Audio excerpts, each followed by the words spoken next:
আসসালামু আলাইকুম। এখন শুনবেন সংবাদ শিরোনাম। পাশ না হওয়া অধ্যাদেশ নিয়ে নতুন এবং কার্যকর আইন করবে সরকার। বিভ্রান্তি না ছড়ানোর আহ্বান। সংসদীয় স্বৈরতন্ত্রের পথে হাঁটছে ক্ষমতাসীনরা, অভিযোগ বিরোধী দলের। সশস্ত্র বাহিনীর দরবারে প্রধানমন্ত্রী তারেক রহমান। আধুনিক সরঞ্জামের পাশাপাশি কৌশলগত জ্ঞানার্জনের তাগিদ। জুলাই সনদ বাস্তবায়নের প্রতিশ্রুতি।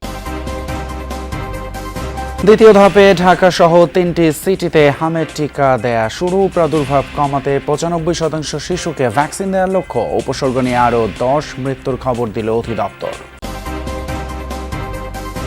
ইসলামাবাদ আলোচনা ভেস্তে যাওয়ায় মধ্যপ্রাচ্যে ফের অনিশ্চয়তার ঘনঘটা। হরমুজ থেকে ইরানের টোলাদের ঘোষণায় পাল্টা অবরোধের হুমকি ট্রাম্পের।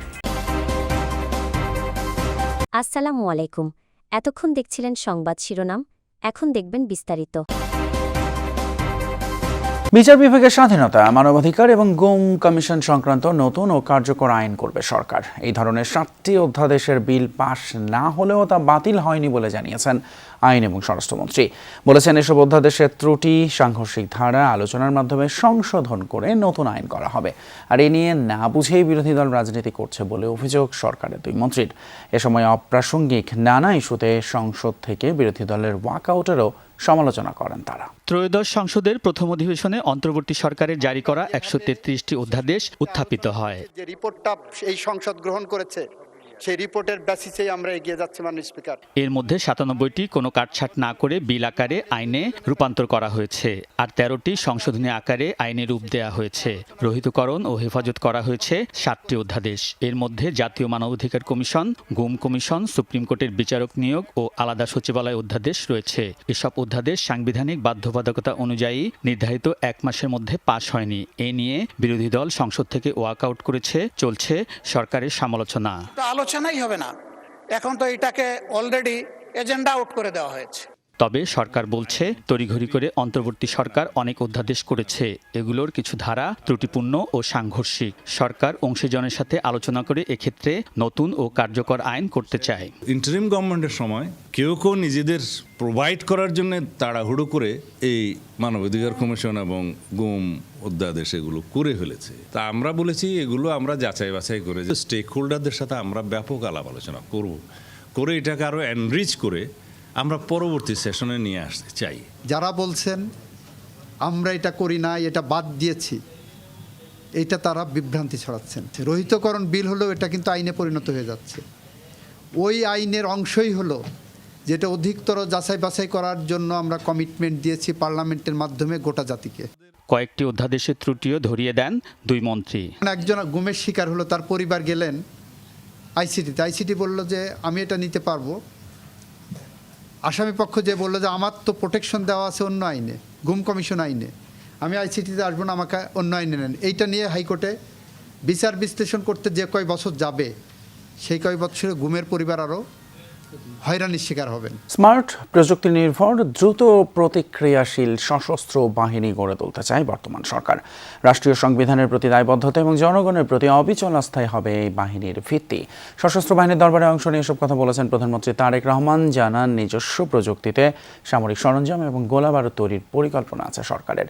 প্রধানমন্ত্রী বলেন, বাংলাদেশকে ভালোবাসবো কর্মে, সততায়, শপথে এবং ত্যাগে।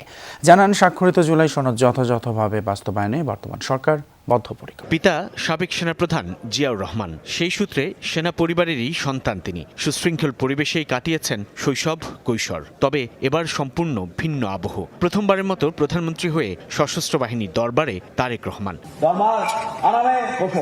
বক্তব্যেও ফেলে আসা দিন আর বর্তমানের দায়িত্বশীল অনুভূতির রেশ। এই দরবারে যখন দাঁড়িয়েছি, তখন আমার মা, বাবা, একমাত্র ভাই আর আমাদের মাঝে নেই। এমনকি আমাদের সকলের স্মৃতি বিজড়িত সেনানিবাসের বাড়িটিও আমাদের কাছ থেকে কেড়ে নেওয়া হয়েছে।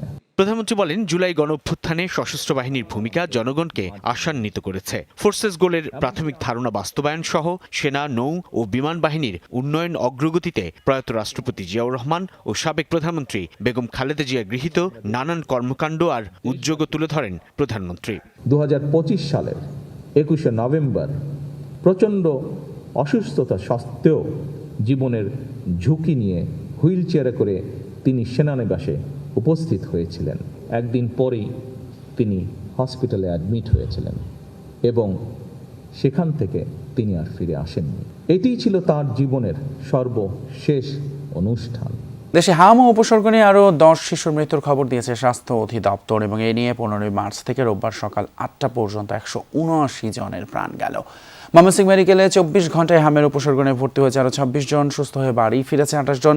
অন্যদিকে রাজশাহী মেডিকেলে গত 24 ঘন্টায় নতুন করে 15 জন রোগী ভর্তি করা হয়েছে। এছাড়া বরিশাল, চট্টগ্রাম মেডিকেল সহ দেশের বিভিন্ন জেলা হাসপাতালেও হাম ও হামের উপসর্গ নিয়ে রোগী ভর্তির সংখ্যা বেড়েই চলেছে। শয্যা সংকটে ওয়ার্ডের বাইরে বারান্দায় রেখেও রোগীদের চিকিৎসা দেওয়া হচ্ছে, আর এতে করে বাড়ছে সংক্রমণ ঝুঁকি। তবে স্বাস্থ্যমন্ত্রী বলছেন যে হামের প্রকোপ কমে আসতে শুরু করেছে। ঢাকার 2 সিটি কর্পোরেশনে হামের টিকা দেওয়ার কার্যক্রমের উদ্বোধন করে নগর ভবনে এই মন্তব্য করেন স্বাস্থ্যমন্ত্রী। আগামী 1 মাসে টিকা পাবে 10 লাখ শিশু। টিকা দেওয়া হচ্ছে বরিশাল ও ময়মনসিংহ সিটিতে। ও প্রথম দিনে উপস্থিত ছিল সন্তোষজনক। নির্বিঘ্নে শিশুদের টিকা দিতে পেরেছেন অভিভাবকেরা। সারা দেশে হামের প্রকোপ বাড়ার পর 5 এপ্রিল শুরু হয় হামের বিশেষ টিকার ক্যাম্পেইন। 30 উপজেলায় 12 লাখ শিশু পাবে এই টিকা। স্বাস্থ্য বিভাগ জানিয়েছে এর মধ্যে 5.5 লাখ বা লক্ষ্যমাত্রার 45 ভাগ শিশু টিকার আওতায় এসেছে। এদিকে হরমুজ প্রণালীর নিয়ন্ত্রণ এখনও ইরানের হাতেই রয়েছে। শান্তি আলোচনা ভেস্তে যাওয়ার পর এমন মন্তব্য করেছেন দেশটির পার্লামেন্টের ডেপুটি স্পিকার হাজি বাবাই। আর এটিকে আলোচনায় ইরানের পক্ষ থেকে রেড লাইন আখ্যাও দেন তিনি। এই পথ দিয়ে তেলবাহী জাহাজ চলাচলে ইরানি মুদ্রা রিয়ালে টোল পরিশোধ করতে হবে বলে ঘোষণা দিয়েছেন। অপরদিকে সামাজিক মাধ্যমে মার্কিন প্রেসিডেন্ট ট্রাম্প জানিয়েছেন দ্রুতই খুলে দেওয়া হবে জলপথ। হরমুজ প্রণালী থেকে মাইন সরানোর কাজ চলছে বলেও দাবি করেছে মার্কিন সেন্ট্রাল কমান্ড। তবে প্রণালীটি দিয়ে কোনো সামরিক জাহাজ চলাচলের চেষ্টা হলে কঠোর ব্যবস্থা নেওয়ার হুঁশিয়ারি দিয়েছে ইরানের বিপ্লবী গার্ড বাহিনী। অন্যদিকে অবিলম্বে হরমুজ প্রণালী অবরোধ করবে যুক্তরাষ্ট্রের নৌবাহিনী, এমন ঘোষণা দিয়েছেন মার্কিন প্রেসিডেন্ট ডোনাল্ড ট্রাম্প। রোববার ইরানের সাথে যুক্তরাষ্ট্রের শান্তি আলোচনা ভেস্তে যাওয়ার কয়েক ঘন্টা বাদেই এমন ঘোষণা দেন তিনি। আটকে দেওয়া হবে এই নৌপথে ঢুকতে বা সেখান থেকে বের হতে চাওয়া যে কোনো নৌযান। ট্রুথ সোশ্যালের পোস্টে হরমুজ প্রণালী দিয়ে যাতায়াতকারী তেলবাহী জাহাজগুলো থেকে ইরানের টোল আদায়ের ঘোষণার কঠোর বিরোধিতা করেছেন তিনি। ইরানকে টোল দিয়ে কোনো জাহাজ নিরাপদে হরমুজ প্রণালী পেরোতে পারবে না এমন হুমকিও দেন। ট্রাম্প বলেন, ইরানের সাথে শান্তি আলোচনায় বেশিরভাগ বিষয়ে একমত হয় দুই পক্ষ, তবে ইরানের পারমাণবিক কর্মসূচি নিয়ে মতভেদের জেরেই ভেস্তে যায় শান্তি আলোচনা। সৌদি আরবে বন্যা, ভারী বৃষ্টিপাত আর এই বন্যার কারণেই সৌদি আরবের রাজধানী রিয়াদ সহ দেশের বিভিন্ন অঞ্চলে স্কুলে সশরীরে ক্লাস স্থগিত করা হয়েছে। রোববার বেশ কয়েকটি শিক্ষা প্রতিষ্ঠানে এই সিদ্ধান্ত কার্যকর হয়। শনিবার গভীর রাতে ব্যাপক বৃষ্টি শুরু হয় রাজধানীতে। সামাজিক যোগাযোগ মাধ্যম এক্সের ভিডিওতে দেখা যায় রিয়াদের রাস্তা দিয়ে প্রবল বেগে বন্যার পানি বয়ে যাওয়ার দৃশ্য। সৌদি সিভিল ডিফেন্স রিয়াদ ও পূর্বাঞ্চলীয় প্রদেশের বাসিন্দাদের সতর্ক থাকার এবং নিরাপত্তা নির্দেশনা মেনে চলার আহ্বান জানিয়েছে। এর আগে বৃহস্পতিবার আবহাওয়া কেন্দ্র সতর্ক করেছিল যে মঙ্গলবার পর্যন্ত দেশের বেশিরভাগ অঞ্চলে মাঝারি থেকে ভারী বৃষ্টিপাত হতে পারে।